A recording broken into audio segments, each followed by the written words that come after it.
Welcome back to my flower review for 2023. In the first video, I went over most of the things that are going to be showing up in your garden here in a 6A near St. Louis, Missouri. Probably I started from about March and I went through June, and so we're going to continue with the next half of that flower review. And the first thing we're going to talk about are lilies, which you will see pictured here. It's coming up in the right-hand corner of your screen. And I don't actually like lilies, but I knew that they would fill a gap in that summer when your spring bulbs have died out and you don't really have your full flush of summer flowers yet. And so I grew lilies just to fill that gap. But what I found was that those, if you look in your picture there, you can see that in the middle of the flower they have those pollen-filled parts in the middle that you have to cut out because otherwise they stain the rest of the flower brown and they actually drop in your home everywhere and make a mess. So that's one of the reasons I didn't like them. The other reason is their heads are really, I don't know how to say it, but they snap off really easy. And so even though you harvest your lilies at the right time when they're still closed, as they open, if you brush against them the wrong way, they just kind of snap right off. So to me, it's not something I plan on doing again next year. Statice is also coming up at the same time as your lilies. Statice is an annual and it can be grown into fabrics that you don't have to keep up on your weeding too much. And I am definitely doing this again next year. This year I grew 3 different varieties. I grew this purple one, and I grew a peach, and I grew a white, and I just loved them. They're really easy to germinate. I think I had like 100% success on my germination, and they all came up beautifully. I had 0 pest problems. They last forever in a vase. They're really tall. They come in beautiful colors. And I'm pretty sure they would dry well too, although I did not try to dry mine this year. Next we have Scabiosa, or pincushion flowers. They also come up in week 21. So all of these flowers we've been talking about have been week 21 flowers. And Scabiosa are kind of funny because they actually do really well at the start of summer, and then they kind of peter out, and then they come back in full force in the fall, and they will last until your first frost. So I'm definitely doing these again next year. They're a great, tall, high producing, so many blooms. You got to keep up on your deadheading or your harvesting, and they will last all the way until your first frost. Week 21 continues with the start of some dahlias starting to show up in your garden. They won't really be in full swing at that time, but that's when you'll start to see them coming up. I could probably talk forever about dahlias, but I'll just try to hit some key points for you. So I have a hard time here where we are with dahlias because we are so wet. So we're not like the drier temperatures where dahlias tend to do better, like in Utah and, the Southwest and drier parts of Mexico and things like that. So I struggle with my dahlias. They tend to get too much water, and that's not because of me, that's just the weather that we have. In the seasons where it's been drier, they've done a lot better. I also kind of battled with my storage. So dahlias, you have to dig up after the first frost, and you have to store the tubers. And I will let you research how to divide tubers and how to store tubers. Here in Missouri, because we are so humid, I store my dahlias in pine shavings that you would use for animals because it tends to keep them from rotting over the winter. There are so many different varieties of dahlias. What I am starting to do is kind of pick the ones that store well and that produce a lot of flowers. I have some dahlias that won't flower for me, so you've just got to be really careful. And I did actually do some of my own seeds last year, and I started them again as first year seedlings this year, or second year seedlings. And I did this because they were the only seed that flowered for me last year. And because I have such a hard time getting my dahlias to flower, I'm only going to stick with those that do well for me. And so you'll need to do your own research and do your own experiments to decide what works in your yard. Ageratum is another flower that I grew this year that I will not be growing next year. It did really well in our area. It grows very tall and very prolifically, and it keeps coming back. But I just didn't like it in my arrangements and didn't see a use for it. You will need to net these. You can see in this picture I have them netted, and they do last long in a vase. So they're a good flower. They just weren't anything that I especially loved. Foxglove is a week 23 flower, so there's a couple weeks in there where you don't have anything starting, but that's okay because all of those other flowers that we talked about are going to continue blooming through that time. So foxglove is also kind of a controversial flower. It is poisonous. Every part of it is poisonous. I have grown it for 3 years now, and I bring it in my house and I grow it outside, and I have chickens and dogs and cats and all kinds of things, and no one has ever been harmed with a foxglove. But that being said, if you're concerned about it, do not grow it and do not sell it. Foxglove can be grown one of two ways. It can be grown as an annual or it can be grown as a biennial. If you're growing it as a biennial, you're going to plant it in the fall previous to the spring or summer that you want it to bloom. If you're planting it as an annual, you're going to put it out after the last frost, and it will come up more later in the summer than the biennial foxglove does. For us in this area, I have discovered that the biennial foxglove performs a lot better than if I try to do it annually. So I try to get mine in the ground in September or August of the previous year that I want it to grow. So mine is already in the ground now, and it will come up about June of next year. The biennial foxglove just gets a lot taller and lasts a lot longer for me than the annual foxglove does. Next we have Apple of Peru.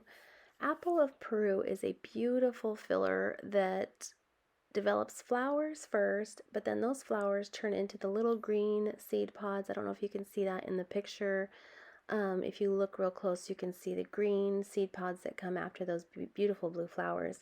I love Apple of Peru. Unfortunately, our bugs love it too, and I don't like to spray insecticides, and so I have a really hard time getting a good cutting from it. So I'm not growing it anymore, but I love it, and if I could grow it successfully, I would. One note, if you plan on growing Apple of Peru, you want to put it out in the summer. Don't put it out in the spring. It prefers the fall temperatures, like the late summer, fall temperatures. Gladiolas are also coming up in week 23, and they are like a corm, so kind of like your ranunculus and your anemone and things like that. And you're gonna plant them out. I actually start mine indoors to get a little jump on the season, but you can plant them out after your last frost, and they will bloom midsummer. And I have a few varieties that I've done, and so I love gladiolas, and ours have to be dug up, kind of like your ranunculus corms. These have to be dug up as soon as your leaves die back and turn yellow. You can dig those corms out of the ground. Your new corm is going to be on the top, your old corm is going to be on the bottom, and you're just going to snap that old corm off and save your new corm. These also produce cormlets, which are like baby corms, and I save a few of those every year, and I just kind of throw them in when I plant them out in the spring, and they will produce kind of just a green tuft or a green spike that first year, and then the next year they're going to get bigger, and then the next year they're going to actually produce a flower. So I don't work too hard on saving those cormlets, but I do save them because I feel like free flowers, that's a win for everybody. But these are beautiful, gorgeous. You can get them in all kinds of colors now, and I love them because as they age, you can pull those flowers off that are dead, and it will continue to bloom up the spike. Next, we're going to talk about Dara. Dara are a week 24 flower, and they are very similar to Queen Anne's lace, the difference being that they are usually a brown to red kind of color. And so in this picture, you can see I got one that actually went half white and half brown, which is kind of cool. And in the next picture, you're going to see that the Dara has just started to color. So if you go out and look at your Dara earlier in the season, you're just going to see like a little brown speck in the center, and it's going to spread out over across all of those flowers as it ages. So this picture is the beginning of that process. And unfortunately, I don't have one of it fully colored, but Dara are beautiful. I actually like Queen Anne's lace better, but these are more hardy in our area and they perform a lot better. You can succession plant these so that they last all the way until your first frost. Pictured here is Orlea, which is a beautiful flower similar to Queen Anne's lace. It only comes in one color, and I actually ordered these as plugs from Farmer Bailey, and I put these out probably before my last frost, a little before maybe, and they survived just fine. They do kind of scare you as they start to grow because the blooms are really short and you're wondering if you should harvest. Don't harvest. Wait until they get a little bit taller. If you give them a couple weeks past their first bloom, they really come into their full glory midsummer. So these are a beautiful flower that I am definitely doing again next year. Next we have Echinacea, and pictured here is Powwow White. And I also ordered these from Farmer Bailey as plugs last fall, and I planted them in the ground probably September, maybe August, and they really did not do anything that first year. But this is them in their second year, and they really come into full bloom their second year. Echinacea are a wonderful flower. They're really drought tolerant, so this would be good to place in an area where you don't have watering system set up. They like it dry, they like it hot, and they keep coming back. So as you harvest them, they will take a couple weeks and then they'll just start coming back again. So this here is Powwow Purple, I think.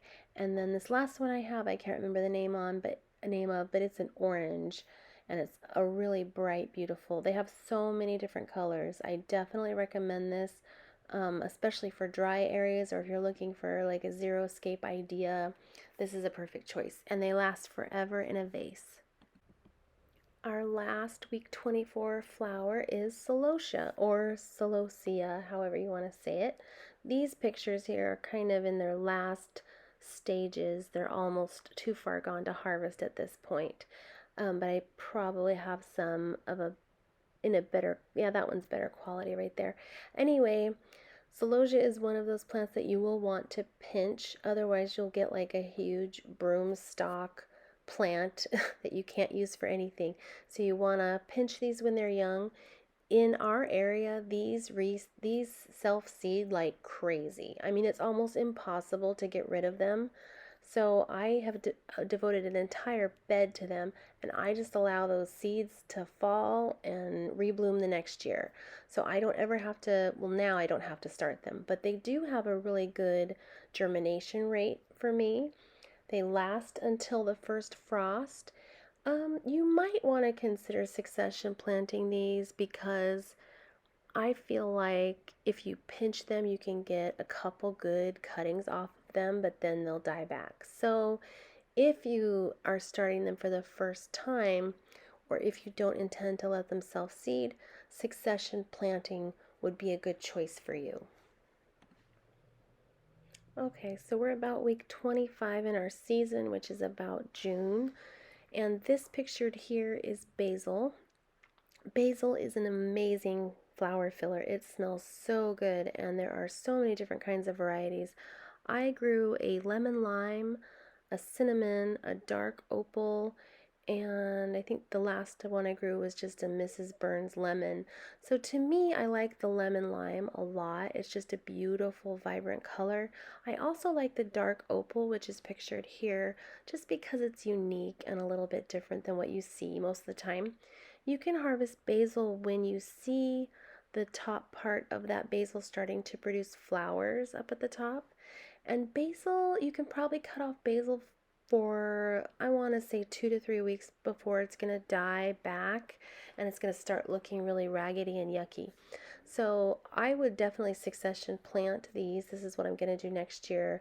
I'm going to succession plant them probably a month apart, and these will go until your first frost. So I will probably do 3 different plantings so I can get them to go all the way through October. Your first zinnia are going to start to show up in your garden around week 25 if you're in Zone 6A, St. Louis area. But these are not harvestable zinnia at this point. They're going to be pretty low to the ground, and what you're going to want to do is pinch these when they get to be about, 6 inches tall maybe, so that they can push out more growth and get taller. And pretty soon, in a couple weeks, they're going to be they top out for me at about 4.5 feet, somewhere around there. They're not quite as tall as I am, but almost. And it depends on the kind you're growing too. For instance, the Oklahoma series are going to be a lot shorter than your giant dahlias are going to be. My favorite colors, I pictured most of them here. I like the deep reds. I like the blush limes. I like, there's one here coming at the end that's kind of a buttery, creamy yellow, and it's called Luminosa, which is especially beautiful. I like the peaches and the pinks. I tend to not use the oranges very much, so I steer away from the oranges, and the bright, like golden yellows, I stay away from too, just because I tend to not use them in the bouquets that I make. But these are a no-brainer. They're super easy. They just produce all year long. Now, as you get towards September, you will start to see mold on the plant leaves. They get powdery mildew as those temperatures drop towards the start of fall. There's really not a lot that you can do about the powdery mildew. You can try to spray it with something that will keep that powdery mildew at bay, but honestly, the end of the season is coming pretty quick after they start getting that powdery mildew, and so you just want to keep that watering back as much as you can to keep it at bay until they're actually done for the season. Mahogany splendor hibiscus is pictured here. It's a type of red leaf hibiscus, and it is going to start showing up in week 25 as well. It might not be harvestable yet at this point. You kind of want to wait until it gets some good height on it, and as you cut this, it will just keep coming. It's amazing. It's a wonderful flower filler. It is kind of a color that not a lot of people go for, but I love it, and so I grow it every year. Now, it is an expensive seed, and you do have to buy it because this plant will not go to seed before it dies out for the year, so you do have to purchase the seed. It usually comes in a pack of like 25 seeds, and I don't get phenomenal germination on these, but the amount of plant life that you get from a small number of seeds is incredible. This is, I want to say, maybe 10 to 15 plants that I plant every year out of the 25. That's about how many I get to germinate. And I never ask myself if I should grow more. I always have plenty of plant material. So you don't need a lot of this in your garden. It's a phenomenal plant. It goes until your first frost, and it just keeps producing all summer long. Globe amaranth, or gomphrena, is the last flower coming up in week 25. Again, this is going to start as a shorter flower. You may only have one floret on the first stem that you get. You can go ahead and cut it because that kind of acts as a pinching mechanism anyway. And then that next flush of gomphrena is going to be even taller, and there's going to be more plentiful of it. Gomphrena is a great flower filler. It kind of reminds me of like a Dr. Seuss plant, those trees. They're just so cute, and they add just kind of that little tiny thing that you need in your bouquet. And they come in so many beautiful different colors. They last forever in a vase. They even last forever out in the field. So if you're not right on top of your harvesting, it's not a big problem. You just don't want to cut anything that has gone too far to seed. They start forming seed at the bottom of the flowers, and you'll notice they start to dry out and kind of get taller. Those are past their prime. You want to get them when they're more like this and they're kind of short, but the stems are not floppy. This is another flower that will go all the way until your first frost. I'm definitely growing these again next year, and I would recommend that you grow them too. They're just an easy, no-brainer flower, and they just provide you with tons of plant material for your arrangements. Okay, one of our last flowers we're going to talk about are sunflowers. These show up mid-June, early July, and they will go through all the way to a first frost. I buy the single flowering varieties, and so once they're done with that initial bloom, you can pull those out and you can replant. I do succession plant these because I don't want, 1,000 sunflowers showing up at once. I want them maybe 50 or 60 at a time. So I succession plant these a week apart in groups of 40 to 50, maybe more if you've got more customers. And I just keep them rolling until mid-October usually is when we get our first frost. And so I don't go past that date. My favorite varieties are the Pro Cut variety that Johnny Select Seeds sells. And this is a Pro Cut White Light. They also have a Pro Cut White Night if you like that darker center. I prefer the lighter colors. I also like a variety called Vincent's Choice. I like a Pro Cut Peach. And I think the other one I like is called Summer Provence, I want to say. These are kind of a milder colored sunflowers. They're not the usual sunflowers that you see. And there are just so many choices. They have red ones, brown ones. They have kind of full petaled ones that are petaled all the way into the center. They're called Gummy Bear, I believe. So many choices. So these are also a definite yes. The germination is near 100%. They come up in about 50 to 60 days, and they're just really easy to grow, really easy to harvest. A definite winner for the fall. Last but not least, we're going to talk about mums, chrysanthemums, or heirloom mums. These are not the same as the garden mums that you buy every year at your local hardware store. These are specialty heirloom mums that we get from King's Mums online.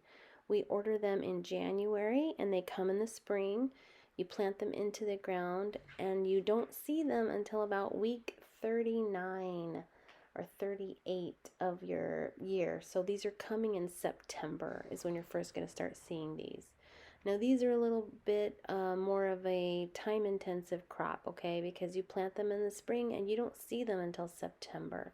They are not going to give you weeks and weeks of blooms. At most you're going to get 2 to 3 weeks. And actually here in our zone we have a short fall, and so one of the problems we run into is that these are just starting to flower when our frost hits. Now they can handle a small frost, a light frost, but ideally you want to have these heirloom mums under cover so that when that frost hits it doesn't kill them back and they're able to complete. Otherwise you won't get your full blooms out of these. You'll get a couple maybe and then they'll die. So they need to be under cover. The other thing that makes these crops time intensive is that you have to disbud them. Now each variety is disbudded differently, and actually you're going to get most of that information from King's Mums. But these are just some amazingly beautiful mums. They come in so many different forms and and colors. They're just amazing. So I definitely recommend going to King's Mums and looking at all they have to offer. They will start their ordering, like I said, in January, and they sell out pretty quick, so you're going to be want to be on top of that. Thank you so much for watching this video. There are a few plants that I'm going to be growing next year that I did not grow this year that I don't have pictures of just yet. But some of those things are Linaria, Hypericum, Alstroemeria, Hyacinth, Clematis, and Eryngium. So I'll definitely keep you updated on all of those plants in my next review for 2024. Until then, I hope you guys have a very successful time in your gardens this year.